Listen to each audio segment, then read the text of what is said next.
Það var að þriðji dagskrárliður Lækjargata 9A, umsókn lóðastækkun. Ingibjörg Ólöf Ísaksen, bæjarfulltrúi, tekur til máls.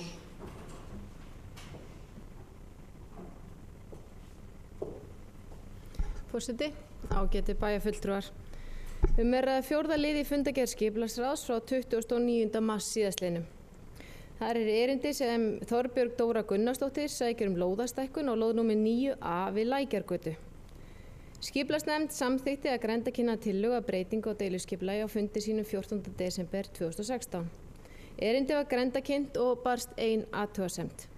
Athugasemdin frá Ernu Magnúsdóttur, þar sem hún kemur á framfæri að ef skipta eigi upp bílastæðinu milli Lækjargötu 7 og 9A, þá sé óskað eftir því að það veri gert til helminga. Óskað verður eftir að mælt yrði út það svæði sem í eigu bæjarins til að sjá hve stórt svæði hefur fyllt Lækjargötu 7 frá upphafi. Lögð fram athugun sviðsstjóra skipulagssviðs varðandi lausn bílastæðana, en hann hafði rætt við eigendur húsa Lækjargötu 7 og 9A. Skipulagsráð tók undir innkomna athugasemd og samþykki lóðastækkun upp á 2,8 metra til austurs í stað 3 metra, í samræmi við athugun sviðsstjóra skipulagssviðs. Skipulagsráð leggur til við bæjarstjórn að tillagan þannig breytt verði samþykkt og sviðsstjóra skipulagssviðs falist að annast gildistöku hennar samkvæmt 42. grein skipulagslaga nr. 123 frá 2010 með síðari breytingum. Takk.